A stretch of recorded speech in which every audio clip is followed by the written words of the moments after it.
अध्याय 19 अध्याय 2139 सत्य और झूठ। प्रश्नवाचक चिन्ह प्रश्नवाचक चिन्ह प्रश्नवाचक चिन्ह विस्मयादिबोधक चिन्ह विस्मयादिबोधक चिन्ह विस्मयादिबोधक चिन्ह विस्मयादिबोधक चिन्ह विस्मयादिबोधक चिन्ह विस्मयादिबोधक चिन्ह विस्मयादिबोधक चिन्ह विस्मयादिबोधक चिन्ह विस्मयादिबोधक चिन्ह विस्मयादिबोधक चिन्ह विस्मयादिबोधक चिन्ह।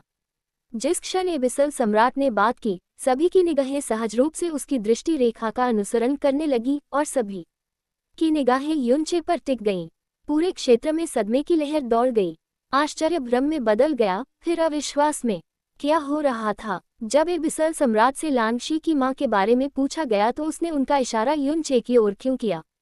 मेंग जियानिक्सी का दिमाग तेजी से चलने लगा। युनचे के साथ उसकी पिछली मुलाकातें उसके विचारों में कौंध गईं और अचानक उसे एक एहसास हुआ। उस समय युनचे ने जख्मी चेहरे वाली ड्रैगन लड़की के बारे में पूछा था। उस समय तो यह महज जिज्ञासा ही लग रही थी। ऐसा लग रहा था कि युनचे को उसमें कुछ दिलचस्पी थी, लेकिन इससे अधिक कुछ नहीं। पर अब ये स्पष्ट था कि कहानी में और भी कुछ है। जब एकत्रित भीड़ में कानाफूसी और अटकलें फैल गईं, तो युनचे, जो सभी की गहन जांच के दायरे में था, अचानक उठ खड़ा हुआ। बिना कुछ कहे, यहाँ तक कि उससे पूछे गए सवाल को स्वीकार किए बिना, वह आगे बढ़ने लगा। उसके कदम धीमे थे, लेकिन सोच समझकर उठाए गए। हर एक कदम और अधिक ध्यान आकर्षित कर रहा था, फिर भी उसकी अभिव्यक्ति दूर और अस्पष्ट थी। उसने रसातल सम्राट की पूछताछ का कोई जवाब नहीं दिया, न ही उसने उन अनगिनत निगाहों को स्वीकार किया जो उसे भेद रही थी।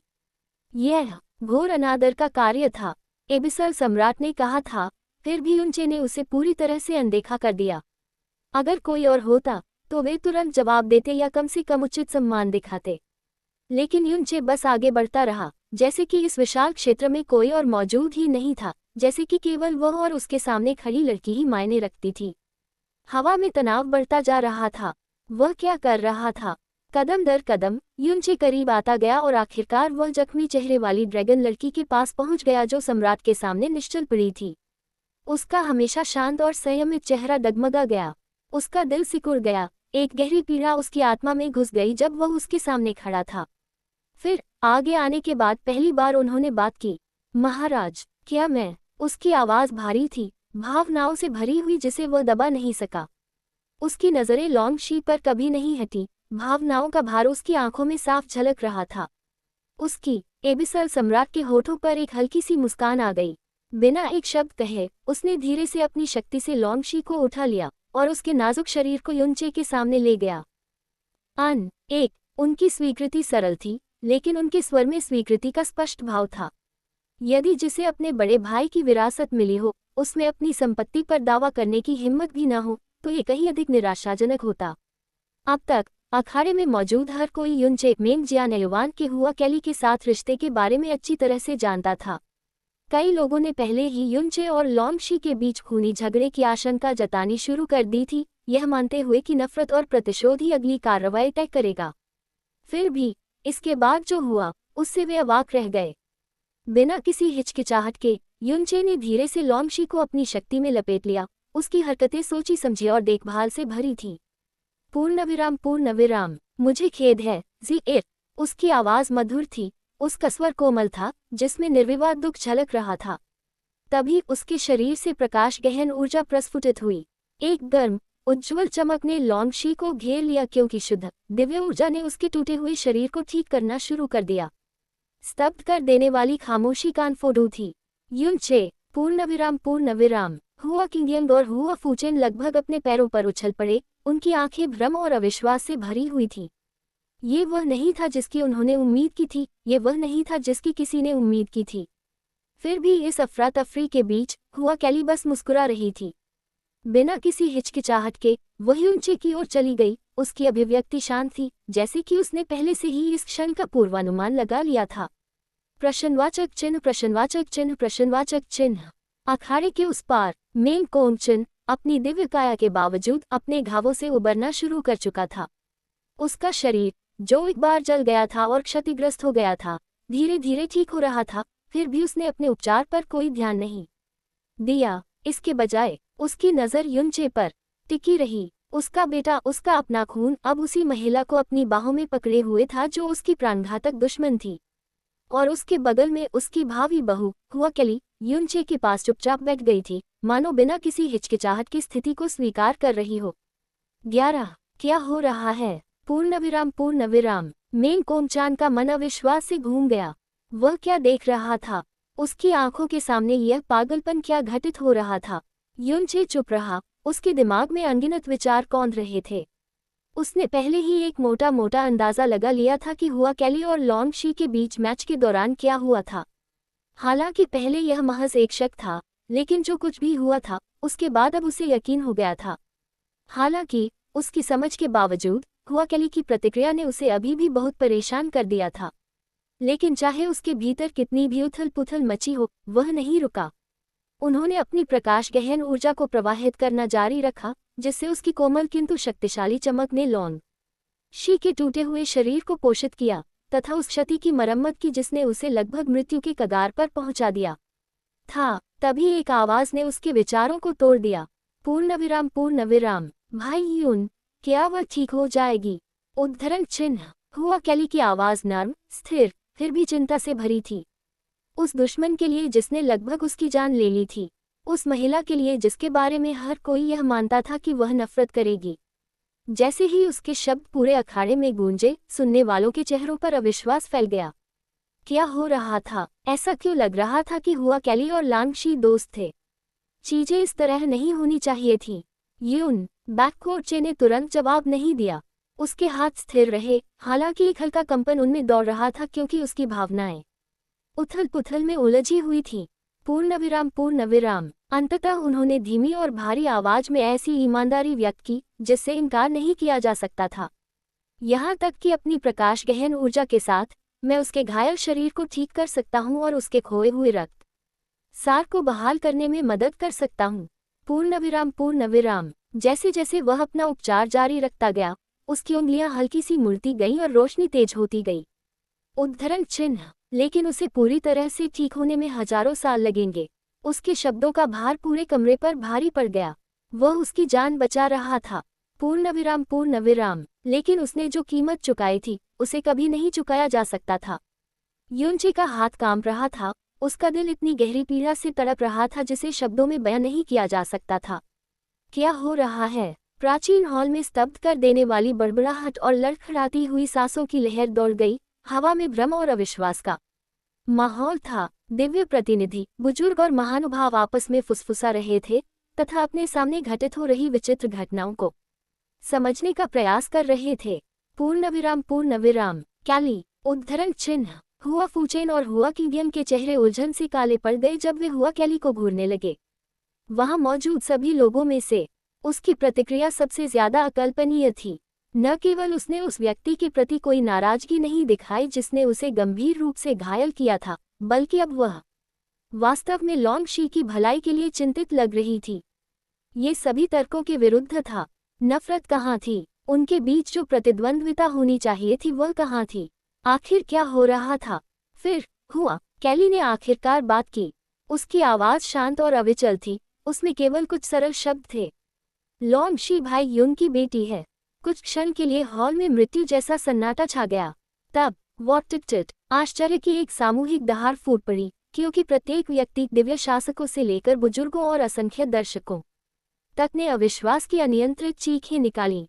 आंखें बड़ी हो गईं, चेहरे सदमे से पीले पड़ गए और सबसे मजबूत किसान भी क्षण भर के लिए अपना धैर्य खो बैठे। एकमात्र व्यक्ति जो अविचलित रहा वह था एबिसल सम्राट।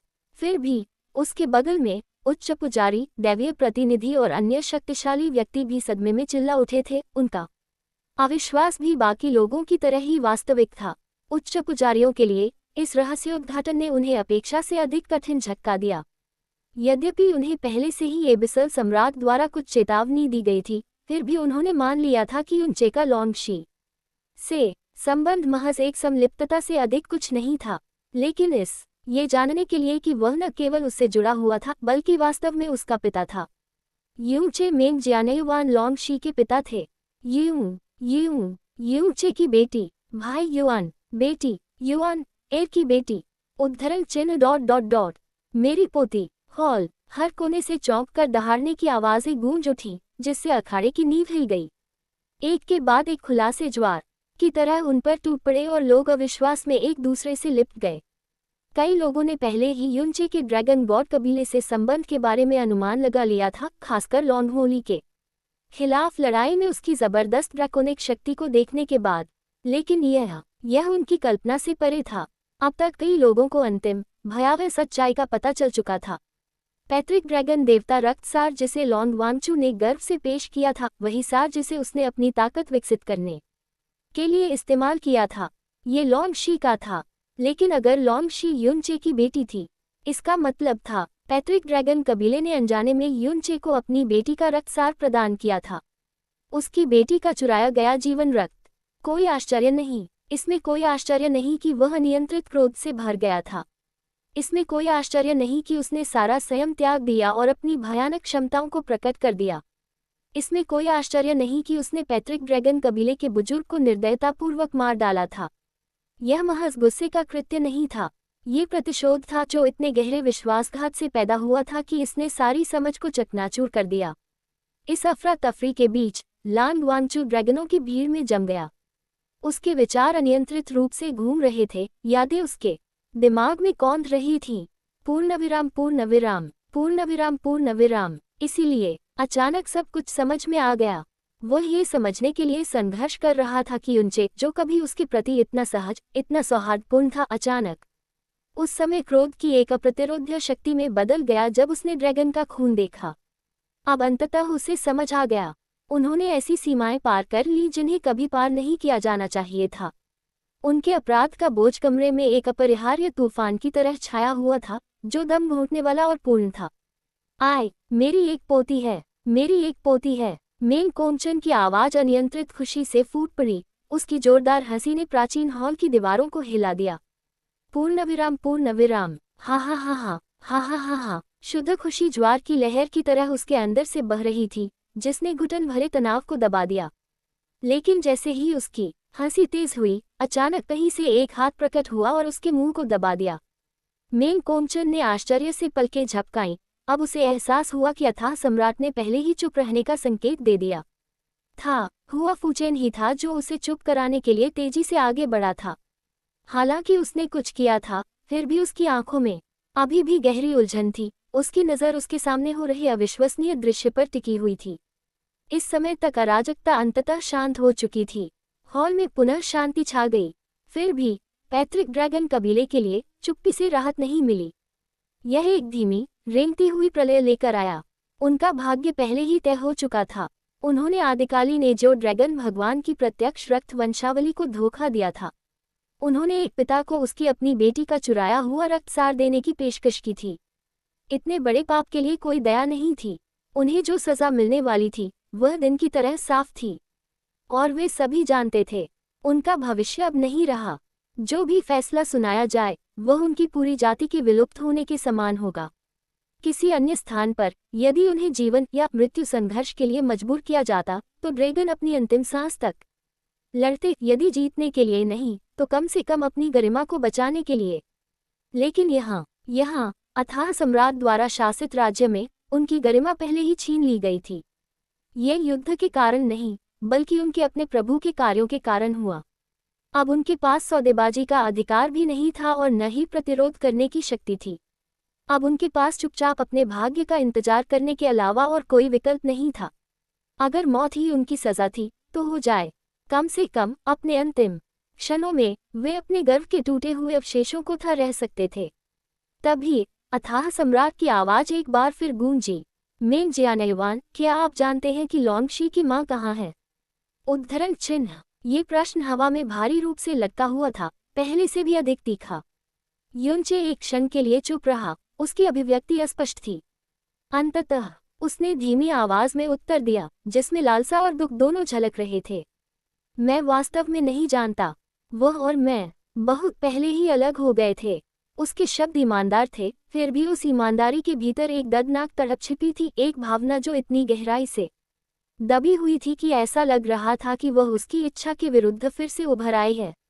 वह जानता था कि जब उसने पहली बार जवाब न देने का फैसला किया था, तो अभिसार सम्राट ने उसे मुंहतोड़ जवाब दिया था। लेकिन ये दूसरी बार था। इससे बचना संभव नहीं था, उसे जवाब देना ही था।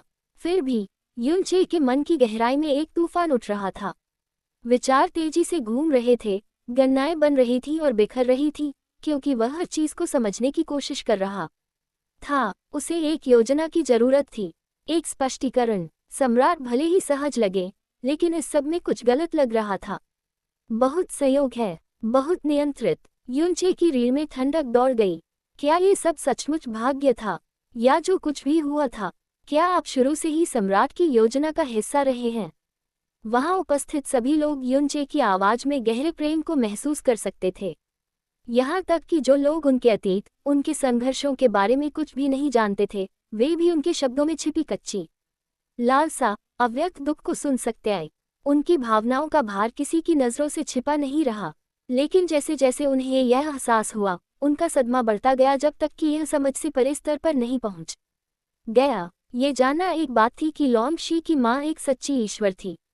ये जानना दूसरी बात थी कि लॉन्गशी स्वयं केवल 90 वर्ष की थी और मेंग जियानयुआन केवल 113 वर्ष का योजक चिन्ह था, जिसका मतलब था उस मादरचोद मेंग जियानयुआन ने वास्तव में एक सच्चे भगवान के साथ संबंध बनाया था जब वह मुश्किल से 20 साल का था। ये कमबख्त ... ये पूर्णतः पागल और कोई भी सच्चा ईश्वर नहीं।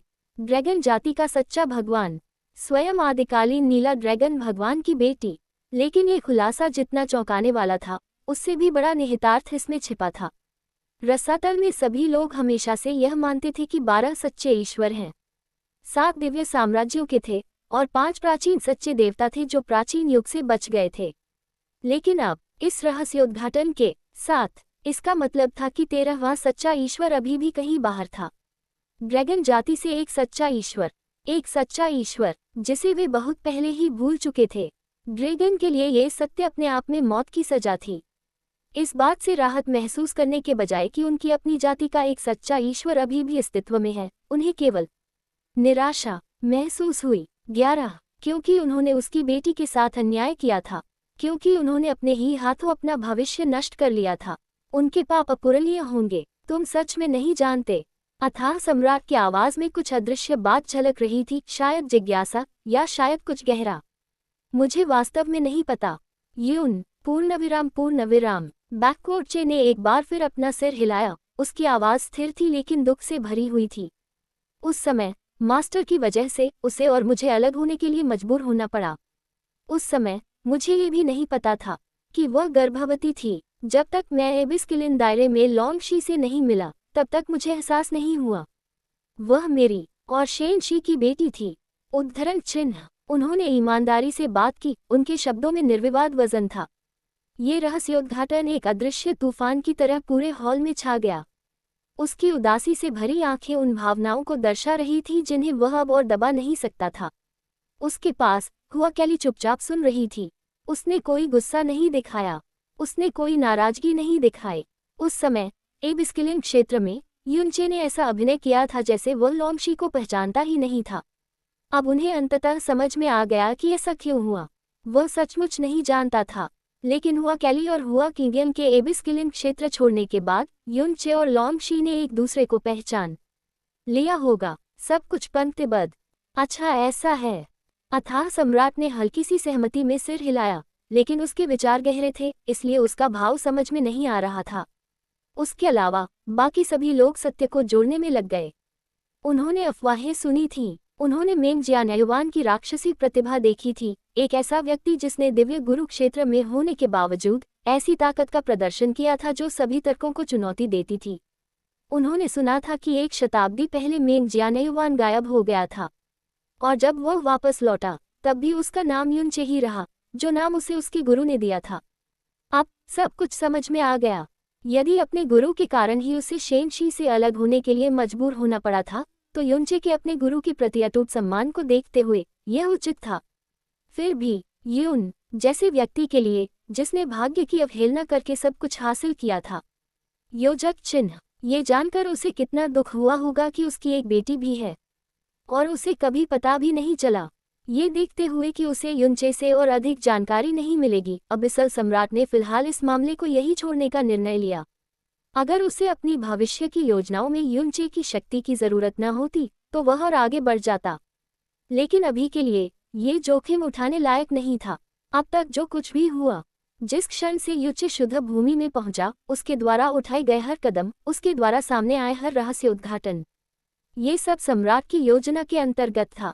ये सब कुछ उसके नियंत्रण में था। लेकिन यून चे ने जिस तरह से प्रतिक्रिया दी थी, उसकी आंखों में दिखाई देने लगी सतर्कता से ये स्पष्ट था कि युन चे ने इस बात को समझना शुरू कर दिया था। अथाह सम्राट की निगाहें धुंधली हो गईं, उसके मन में विचारों की एक किरण दौड़ गई। यदि स्वर्गीय खजाने की आत्माएं न होती तो मुझे भी अंधेरे में रखा जाता। अध्याय 20 अध्याय 2140 अपरिवर्तित हृदय। उसकी योजनाओं का पथ, वह सब कुछ जो इस क्षण तक ले आया, ये सब स्वर्गीय खजाना आत्माओं के कारण शुरू हुआ था। और युन चे, उनकी आध्यात्मिक रगें, अभी भी इसके बारे में सोचते ही सम्राट के चेहरे पर अनायास ही परिवर्तन आ गया। जब उसने पहली बार युन चे की आध्यात्मिक नसों पर नजर डाली थी, तो वह इतना हैरान हो गया था कि अपने लाखों वर्षों के ज्ञान और अनुभव के बावजूद उसने अपना आश्चर्य प्रकट न करने के लिए अपना सब कुछ लगा दिया था। एक आध्यात्मिक शिरा जो अंतहीन तारों वाले आकाश जैसी है, अनंत तारों से भरी हुई, ये समझ से परे की बात थी। क्या ये संभव था? क्या ये हो सकता है कि उसके पिता, बड़े भाई, अन्य सृष्टि देवता और शैतान सम्राट, क्या कभी उनमें भी ऐसी आध्यात्मिक नसें थीं? इस विचार मात्र से ही उसकी रीढ़ में सिहरन दौड़ गई। ये ज्ञात था कि एक परिपूर्ण दिव्य सार में 10 तारे होते हैं, एक ऐसी उपलब्धि जो अधिकांश लोगों की पहुंच से परे थी। जिन लोगों ने ऐसी पूर्णता प्राप्त कर ली, उनके लिए सच्चे ईश्वरीय क्षेत्र में एक प्राणी की शक्ति प्राप्त करना ही पर्याप्त था। लेकिन ये केवल सच्चे ईश्वरीय क्षेत्र के प्रारंभिक चरणों पर ही लागू होता है। अधिकांश लोगों के लिए ये संभावनाओं का शिखर था, एक ऐसा मार्ग जो अधिक से अधिक सच्चे ईश्वरत्व की ओर आरोहण की गारंटी दे सकता था। फिर भी युन चे जैसे व्यक्ति के लिए, जिसकी आध्यात्मिक रगों में असंख्य तारे समाहित थे, सच्चा परमेश्वर बनना महज एक संभावना नहीं थी, यह अपरिहार्य था। और उससे भी आगे, शायद, बस शायद, वह इससे भी अधिक ऊंचाई तक पहुंच सके। कई लोगों के लिए, यहाँ तक कि दिव्य राज्यों के सच्चे देवताओं के लिए भी, प्राचीन सच्चा ईश्वर शब्द एक उपाधि से अधिक कुछ नहीं माना जाता था। ये पदनाम उन लोगों के लिए है जो देवताओं और शैतानों के युग से लेकर आज तक जीवित रहे हैं। लेकिन जो बात वे नहीं समझ पाए थे, जिसे उन्होंने कभी सही मायने में समझा ही नहीं था, वह ये थी कि यह महज एक शीर्षक नहीं था, ये स्वयं शक्ति की रैंकिंग थी। दिव्य राज्यों के सच्चे देवता कभी भी शुद्ध भूमि के एक भी प्राचीन सच्चे देवता को पराजित नहीं कर सके। इसलिए नहीं कि उनमें प्रतिभा की कमी थी, इसलिए नहीं कि वे कमजोर थे, लेकिन ऐसा इसलिए हुआ क्योंकि वे सत्ता के एक ही दायरे में नहीं थे। चाहे उन्होंने कितनी भी कोशिश की हो, चाहे उन्होंने कितनी भी खेती की हो, उनके बीच का अंतर बहुत बड़ा था। दिव्य सच्चा ईश्वर, सच्चे ईश्वरत्व का पहला लघु क्षेत्र था, जो उस क्षण को चिन्हित करता था जब कोई व्यक्ति सच्ची दिव्यता प्राप्त करता था और आधिकारिक रूप से सच्चा ईश्वर बन जाता था। यह उत्थान 2 तरीकों से प्राप्त किया जा सकता है। स्वाभाविक रूप से अपने दिव्य सार को उसकी सीमा तक विकसित करके और नश्वरता की सीमा को तोड़कर। उत्तराधिकार द्वारा पतित सच्चे ईश्वर की स्रोत शक्ति प्राप्त करके, इस प्रकार उनकी दिव्यता को विरासत में प्राप्त करना। ये दिव्य साम्राज्यों के सच्चे देवता थे, शक्तिशाली, लेकिन फिर भी सच्चे देवत्व के प्रथम चरण के अंतर्गत। हालांकि एक प्राचीन सच्चा भगवान बनने के लिए व्यक्ति को साधारण सच्ची दिव्यता की सीमाओं से परे कदम उठाना पड़ता है। उनकी आध्यात्मिक नसों को बड़ी संख्या में तारों को एकत्रित करना पड़ा, जिससे उनके दिव्य सार के भीतर एक ब्रह्मांडीय नेटवर्क का निर्माण हुआ। लेकिन केवल इतना ही पर्याप्त नहीं था। एक सच्चे प्राचीन सच्चे ईश्वर को संसार बनाने के लिए उन तारों का उपयोग करना पड़ा। एक ऐसा विश्व जो जीवन को कायम रख सके, जीवित प्राणियों के भाग्य को एकत्रित कर सके तथा उनका विश्वास प्राप्त कर सके। इस प्रक्रिया के माध्यम से ही वे नश्वरता से ऊपर उठे और शाश्वत अस्तित्व को प्राप्त किया। यही कारण था कि शुद्ध भूमि के प्राचीन सच्चे देवता अब तक जीवित रहे थे। जब तक रसातल अस्तित्व में रहेगा, जब तक उसके भीतर जीवन पनपता रहेगा, प्राचीन सच्चे देवता मर नहीं सकते थे। उनका अस्तित्व रसातल के भाग्य से जुड़ा हुआ था। लेकिन ऐसी शक्ति की कीमत बलिदान थी। महान आपदा के दौरान, आज के रसातल की शुरुआत में, अनगिनत सच्चे देवताओं और सच्चे शैतानों ने जीवित लोगों के लिए भूमि बनाने के लिए अपनी दिव्य शक्ति की पेशकश की थी। ऐसा करने से उन्होंने स्वयं को कमजोर कर लिया तथा वे रसातलीय क्षरण के प्रति असुरक्षित हो गए, वही शक्ति जिसने सभी चीजों को निगल लिया था। उनमें से कई लोग अंधकार का सामना न कर पाने के कारण नष्ट हो गए। लेकिन उनका बलिदान व्यर्थ नहीं गया। उनकी वजह से ही आज के प्राचीन सच्चे देवता आज भी जीवित हैं। उन्होंने कष्ट सहन किया, रसातल से बंधे रहे, उनका अस्तित्व उस दुनिया से अविभाज्य था जिसे बनाने में उन्होंने मदद की थी। प्राचीन सच्चे देवताओं के ऊपर केवल दो क्षेत्र थे, सृजन देवता और शैतान सम्राट। शक्ति की दृष्टि से ये दोनों एक ही थे, फिर भी प्रकृति में मौलिक रूप से भिन्न थे।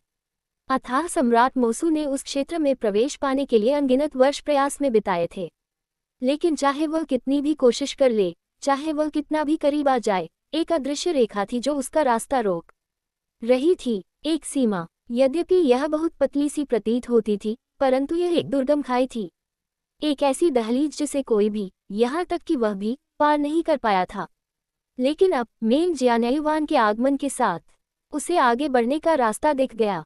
उसने उस निश्चित क्षेत्र की कुंजी देख ली।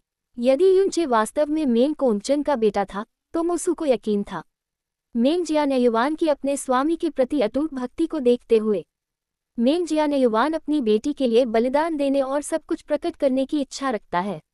यदि एक दिन युनचे सभी सीमाओं को पार कर जाए और उच्च क्षेत्र तक पहुंच जाए, तब मोसू को यकीन हो गया कि वह अभी भी युनचे को अपने सामने घुटने टेकने पर मजबूर कर सकता है। आखिरकार मेंग कोंगचन को जो शक्ति स्रोत विरासत में मिला था, वह शक्ति थी जो मोसू ने स्वयं बनाई थी। जब तक युनचे हुआ कैली से प्यार करता था, जब तक उसका अपने परिवार से लगाव रहा, उसे नियंत्रित किया जा सकता था। यह मोसू की योजना थी। हेरफेर करना, शोषण करना, भाग्य को अपनी इच्छानुसार मोड़ना, उसके लिए वह कुछ भी कर सकता था। अपने सच्चे लक्ष्य के लिए वह किसी भी हद तक जा सकता था। वह ऊपर उठने के लिए हर चीज, हर किसी, हर संभव ताकत का इस्तेमाल करेगा। लेकिन दुर्भाग्यवश उसके लिए, अपनी अथाह बुद्धि के बावजूद भी, स्वर्गीय खजाने की आत्माओं के ज्ञान के साथ भी, अभी भी कुछ चीजें उसकी नज़र से परे थीं, ऐसी बातें जो वह भी नहीं जानता था। ठीक है, तो मैं उस मामले को एक तरफ रख दूंगा। पूर्णविराम। अपने विचारों को स्पष्ट करते हुए अथाह सम्राट ने अंतिम रूप से बात की और फिर अपनी दृष्टि हुआ कैली की ओर घुमाई, जो युनचे के पास ही बैठी थी। हालांकि उससे पहले ही रिपोर्ट मिल चुकी थी, हालांकि उसने गुप्त रूप से स्वर्गीय खजाने की शक्ति का उपयोग हर चीज पर जासूसी करने के लिए किया था, फिर भी उसने अपना ध्यान उसकी ओर लगाया। वह जानता था कि हुआ कैली को लॉन्गशी से कोई दुश्मनी क्यों नहीं थी। आखिरकार ये वास्तव में लांगशी ही नहीं थी जो पागल हो गई थी। असली कारण ... क्या यह एबिसल कोर था जो लॉन्गशी के जख्मी चेहरे पर जुड़ गया था? पूर्णविराम। छोटी कैली, तुम्हें पहले से ही पता होना चाहिए कि उस दिन तुम पर हमला करने वाला लॉन्गशी नहीं था, है ना? सम्राट की आवाज शांत थी, फिर भी उसमें इतना वजन था कि हॉल में तुरंत सन्नाटा छा गया। हुआ कैली ने धीरे से सिर हिलाया। हाँ महाराज। उसका स्वर अडिग था, उसकी अभिव्यक्ति संयमित थी। उस दिन मुझे घायल करने वाला लांगशी नहीं था। क्या? पूर्णविराम। उसके शब्दों के बाद गगनभेदी आवाजों का विस्फोट हुआ। आज तो एक के बाद एक झटके लग चुके थे, लेकिन इसने तो सारी उम्मीदें तोड़ दी। उस दिन युद्ध देखने वाले सभी लोगों ने इसे अपनी आंखों से देखा था। लांगशी ही हुआ कैली से लड़ रहा था, तो फिर सम्राट स्वयं इसके विपरीत दावा क्यों करेंगे? और इससे भी अधिक हैरान करने वाली बात यह है कि हुआ कैली उससे क्यों सहमत होगी? आखिर क्या चल रहा था? उस समय मुख्य पुजारी, जो अब तक चुप थे, अंततः बोले, पूर्णविराम। Abyssal core. यह एबिसल कोर था जो लॉन्गशी के चेहरे में समाया हुआ था। उसके शब्दों ने भ्रम को ब्लेड की तरह चीर दिया। इससे उसके शरीर में अथाह धूल फैल गई, लेकिन जिसकी हमें उम्मीद नहीं थी वह ये था कि उसमें पहले से ही पूर्णविराम कमजोर चेतना विकसित हो चुकी थी। उद्धरण चिन्ह। पूर्णविराम। कमरे में एक गहरी खामोशी छा गई। थोड़े समय के लिए एबिसल कोर ने लॉन्गशी के शरीर पर नियंत्रण कर लिया। उद्धरण चिन्ह। और क्योंकि एबिसल कोर केवल विनाश का प्रतीक है, शुद्ध पूर्ण विनाश, इसने बिना रोक टोक के अपनी शक्ति को उन्मुक्त कर दिया। उद्धरण चिन्ह। पूर्णविराम। यही कारण है कि एक ही पल में इसने हुआ कैली को लगभग मार डाला। पूर्णविराम। इस खुलासे से कमरे में उपस्थित लोग अचंभित रह गए। ऐसा शब्दों में बयान नहीं किया जा सकता। उन्होंने मान लिया था कि ये दो दिव्य पुत्रियों के बीच लड़ाई है। वास्तव में यह एक अथाह शक्ति का प्रभाव था जो नश्वर नियंत्रण से परे था। लांगशी का कभी भी हुआ कैली को मारने का इरादा नहीं था। वह बस नियंत्रण खो चुकी थी। एक और पुजारी आगे बढ़ा, उसकी आवाज गंभीर थी। पूर्णविराम पूर्णविराम पूर्णविराम पूर्णविराम। अभी के लिए हमने अथाह कोर से कमजोर चेतना को मिटा दिया है। उद्धरण चिन्ह। हालांकि इसकी कोई गारंटी नहीं है कि यह भविष्य में वापस नहीं आएगा। उद्धरण चिन्ह। आखिरकार हम में से किसी के पास भी, यहाँ तक कि सम्राट के पास भी, अथाह धूल को नियंत्रित करने की क्षमता नहीं है, जैसा कि कोई व्यक्ति कर सकता है। उनके शब्दों में गहरा निहितार्थ छिपा था। उन्होंने तो बस इसे दबा दिया था, ये वास्तव में चला नहीं गया था। 11। और अगर वह वापस लौट आया तो लॉन्गशी फिर से खुद को खो सकती थी। लेकिन जैसे ही ये विचार उनके मन में दौड़ रहे थे, एक और एहसास बिजली की गड़गड़ाहट की तरह फूट पड़ा। पुजारी ने अभी अभी कोहरे सम्राट को स्वीकार किया था। उन्होंने खुले तौर पर स्वीकार किया था कि फॉग मोनार्क में एबिसल डस्ट को नियंत्रित करने की क्षमता थी। वहां उपस्थित सभी लोगों के लिए, चाहे वे दिव्य पुत्र हों, दिव्य पुत्रियां हों, शक्तिशाली बुजुर्ग हों या स्वयं देवता हों, ये स्वीकारोक्ति धरती हिला देने वाली थी। अपने अनगिनत वर्षों के जीवन में उन्होंने बार बार एक ही त्रासदी देखी थी।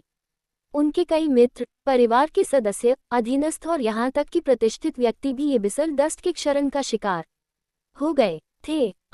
क्योंकि एक बार जब अथाह धूल ने शरीर पर आक्रमण कर दिया तो अस्तित्व में कोई भी शक्ति उसे शुद्ध करने में सक्षम नहीं थी। दिव्य राज्य नहीं, शुद्ध भूमि नहीं, यहाँ तक कि स्वयं अभिसार सम्राट भी नहीं।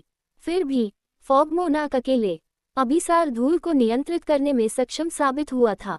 गुमनामी से उठकर वह दुनिया के सबसे शक्तिशाली और भयभीत प्राणियों में से एक बन गया था। पहले जब उनके अस्तित्व की अफवाह फैली तो कई लोगों ने इसे मजाक समझकर खारिज कर दिया था। लेकिन जैसे जैसे समय बीतता गया और अधिक से अधिक निर्विवाद साक्ष्य सामने आए, दुनिया के पास सच्चाई को स्वीकार करने के अलावा कोई विकल्प नहीं बचा।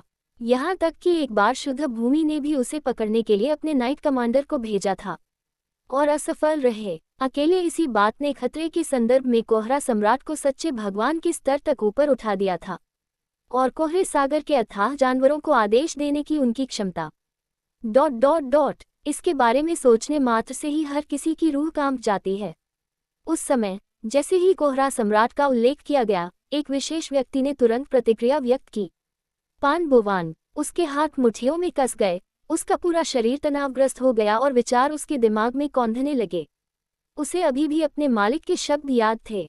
उसे अभी भी याद था कि कोहरा सम्राट ने उससे क्या कहा था।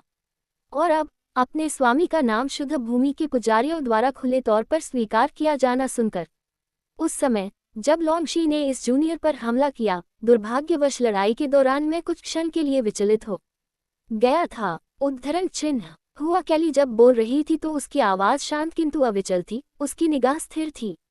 पूर्णविराम पूर्णविराम पूर्णविराम पूर्णविराम। ये लॉन्गशी के शब्दों के कारण था, इससे पहले कि वह नियंत्रण खो देती।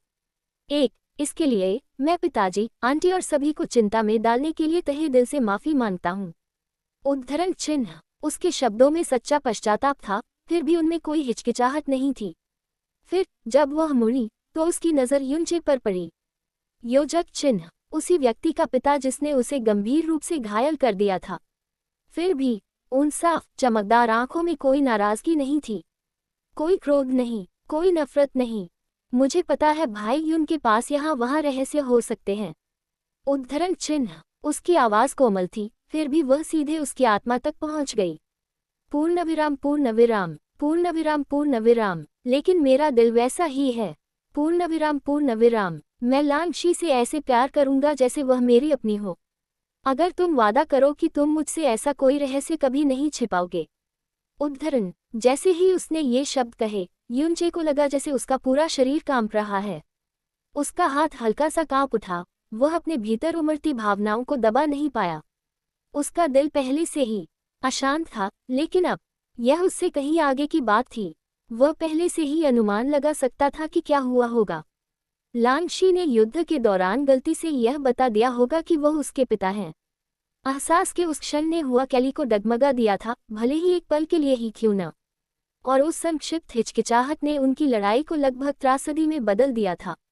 उसे नाराजगी की उम्मीद थी, उसे क्रोध की उम्मीद थी, यहाँ तक कि नफरत भी। उसने स्वयं को सबसे बुरी स्थिति के लिए तैयार कर लिया था। उसके लिए उससे दूर हो जाना ताकि वह उनके बीच की हर बात पर सवाल उठा सके, खासकर तब जब उसने एक बार उससे कहा था कि वह उसकी पहली महिला थी। उस झूठ के भार से उनके बीच की सारी चीजें बिखर जानी चाहिए थीं। लेकिन इसके बजाय वो उसके सामने खड़ी थी, उसकी आंखें पहले की तरह ही अटूट प्रेम से भरी हुई थीं। नहीं, एक जैसा नहीं। जैसे ही युनचे ने उसकी आंखों में गहराई से देखा, उसने महसूस किया कि उसका दिल धड़क रहा है। वहां कुछ और भी था, कुछ अलग। उसकी आंखों में रोशनी, यह अधिक उज्ज्वल था, जैसे अनंत तारों से भरा आकाश। एक ऐसी चमक जो मानो उसकी आत्मा को अपनी ओर खींच रही थी। जब वह बेहोश थी तो उसके साथ क्या हुआ था, युनचे इसे समझ नहीं सका। लेकिन एक बात जो उन्होंने समझी थी वही ये थी, अब भी, सब कुछ जानते हुए भी, वह अभी भी उससे प्यार करती थी, उतनी ही गहराई से, शायद उससे भी ज्यादा। जब सभी ने हुआ कैली की बातें सुनी तो अंततः सारी बातें अपनी जगह पर आ गईं। अब सब कुछ समझ में आ गया। उस दिन युद्ध के दौरान दोनों गुप्त रूप से बातें कर रहे होंगे, ऐसी बातें जो किसी और ने नहीं सुनी थी। और उनके बीच बातचीत के दौरान किसी समय लॉन्गशी ने सच उजागर कर दिया होगा कि वह मेंग जियानयुआन की बेटी थी। उस एक रहस्योद्घाटन ने हुआ कैली को क्षण भर के लिए अपना ध्यान भटका दिया था। और ठीक उसी क्षण एबिसल कोर की कमजोर चेतना ने लॉन्गशी पर नियंत्रण कर लिया था। इसके बाद जो हुआ वह लॉन्गशी की अपनी इच्छा नहीं थी, बल्कि एबिसल कोर ने एक पल में अपनी पूरी ताकत दिखा दी। ये वह हमला था जिसने हुआ कैली को लगभग मार डाला था। कोई आश्चर्य नहीं, इसमें कोई आश्चर्य नहीं कि महायाजक अब तक चुप रहे थे। इसमें कोई आश्चर्य नहीं कि उन्होंने शुरू से ही यह पहचान लिया था कि लांगशी वास्तव में दोषी नहीं थी। यही कारण था कि जब हुआ फुचेन और हुआ किंगियन क्रोध से अंधे हो गए थे, तब भी उच्च पुजारियों ने उन्हें लॉन्गशी को नुकसान पहुंचाने की अनुमति देने से इनकार कर दिया था। उन्हें तो सच्चाई पहले से ही पता थी, और अब अंततः सब कुछ सामने आ गया था। मैं वादा करता हूं कि मैं आपसे दोबारा झूठ नहीं बोलूंगा। पूर्ण विराम। लेकिन अंदर ही अंदर उसकी आत्मा की गहराई में एक दर्द जिसे केवल वह और ली सुओ ही महसूस कर सकते थे, एक असहनीय वजन की तरह कांप रहा था। उसे पहले ही यह पता चल गया था कि जैसे ही उसने शुद्ध भूमि में कदम रखा, लॉन्गशी के साथ उसका संबंध शुरू से ही उजागर हो गया था। उनकी आभा बहुत समान थी। एबिसल सम्राट को तुरंत ही यह एहसास हो गया होगा, और फिर उस ज्ञान का उपयोग अब तक घटित हुई सभी घटनाओं को व्यवस्थित करने में किया। पहले क्षण से ही यह सब सम्राट की योजना में था, लेकिन कम से कम उनका सबसे महत्वपूर्ण रहस्य सुरक्षित रहा। अभी तक युनचे ने एक धीमी सांस छोड़ी और फिर हुआ कैली को अपने करीब खींच लिया और उसे धीरे से अपनी बाहों में जकड़ लिया। 11, मुझे माफ करें। 11, उसकी आवाज कभी फुसफुसाहट से ऊपर नहीं उठी, और फिर भी उस क्षण वे दो शब्द उसकी आत्मा में गहराई से गूंज उठे। एक मौन स्वीकारोक्ति जो कभी उससे आगे नहीं बढ़ेगी, चाहे वह ड्रीमवीवर दिव्य साम्राज्य के लोग मेन कोंगचन हो, या स्वर भंजक दिव्य साम्राज्य से हुआ फुचेन और हुआ किंगिंग हो, चाहे वह अन्य दिव्य साम्राज्य हो, बुजुर्ग हो, दर्शक हो, हर कोई इसे महसूस कर सकता था। हुआ कैली का मेंग जियानयुआन के प्रति प्रेम सच्चा और अपरिवर्तित था, और मेंग जियानयुआन के शब्दों और कार्यों से यह साबित हो गया कि वह भी उससे सच्चा प्यार करता था। उन्हें अभी भी जो कुछ भी चर्चा करने की आवश्यकता थी, यह ऐसी बात थी जिसे केवल वे दोनों ही सुलझा सकते थे। कोई भी हस्तक्षेप नहीं करेगा। लेकिन जैसे ही माहौल शांत होने लगा, अथाह सम्राट की नज़र बदल गई। उसकी ठंडी आंखें ड्रैगन की ओर मुड़ गईं। एक ही नज़र, बस इतना ही काफी था कि वहां मौजूद हर ड्रैगन तनाव में आ गया। अपरिहार्य न्याय का भार भाग्य के पहाड़ की तरह उन पर टूट पड़ा। वे जानते थे, उन्हें इस बात का पता उसी समय से चल गया था जब यह मुकदमा शुरू हुआ था। आज वे अपने भाग्य से बच नहीं पाएंगे। आप सभी को अपने पापों का पता होना चाहिए। पूर्ण विराम। अथाह सम्राट की निगाहें ड्रैगन पर टिकी थी, उसकी आवाज एक निर्विवाद आदेश की तरह थी। हाँ महाराज। 11, ड्रैगनों ने अपने सिर नीचे कर लिए, उनकी आवाजें समर्पण में एक हो गईं। यहाँ तक कि ड्रैगन लॉर्ड, जिसकी चोटें अभी ठीक होनी शुरू ही हुई थीं, ने भी दूसरों की तरह स्वयं को घुटने टेकने पर मजबूर कर लिया। चाहे उनकी स्थिति कुछ भी हो, चाहे उनकी ताकत कुछ भी हो, इस समय वे सम्राट के फैसले के सामने कुछ भी नहीं थे। फिर सबको आश्चर्य हुआ। 11, सम्राट की नज़र युनचे पर गई। मेंग जियानयुआन, तुम्हें पहले से ही सब कुछ समझ लेना चाहिए जो हुआ है। मैं चाहता हूं कि आप उन पर निर्णय पारित करें। उद्धरण चिन्ह, मौन, पूर्ण मौन। 11, ऐसा लग रहा था जैसे हॉल में सारी हवा चली गई हो, जैसे समय ही रुक गया हो। सम्राट ने अभी अभी युनचे को ड्रैगन को दंडित करने का अधिकार दिया था। मुझे पता है कि उन्होंने आपकी बेटी के साथ गलत किया है। इसलिए यह उचित है कि आप ही उनके भाग्य का फैसला करें। जैसे ही ये शब्द निकले, पूरे हॉल में चीख पुकार और बड़बड़ाहट गूंज उठी। पूर्णविराम, पूर्णविराम। हर कोई ठंडी हवा में सांस ले रहा था। उनके दिमाग में यह समझने की कोशिश हो रही थी कि उन्होंने अभी क्या सुना था। यह अभिसाल सम्राट था, रसातल का पूर्ण शासक। उनका वचन ही कानून था। वह सभी लोगों में से किसी और के पक्ष में निर्णय क्यों देगा? योजक चिन्ह। वह किसी दूसरे को संपूर्ण जाति के भाग्य का निर्णय करने की अनुमति क्यों देगा? इसका केवल एक ही संभावित उत्तर था। मेंग जियान्युआन को सम्राट द्वारा सचमुच बहुत महत्व दिया गया था, कल्पना से परे एक सीमा तक। लेकिन साथ ही ये सही भी लगा। लॉन्गशी की माँ मेंग जियान्युआन की महिला ड्रैगन जाति की सच्ची पूर्वज थी, और फिर भी उसके अपने वंशजों ने उसकी बेटी को धोखा दिया था। एक ऐसे व्यक्ति के रूप में जिसने ड्रैगन की विरासत को आगे बढ़ाया, एक ऐसे व्यक्ति के रूप में जिसके पास सबसे मजबूत ड्रैगन रक्त और आत्मा थी। यह उचित ही था कि वह ही निर्णय सुनाए। और इस तरह कमरे में हर आंख धीरे धीरे युनचे की ओर मुड़ गई। उसका भाग्य, उसका चुनाव। अब पूरे पैतृक ड्रैगन कबीले के भाग्य का फैसला होगा।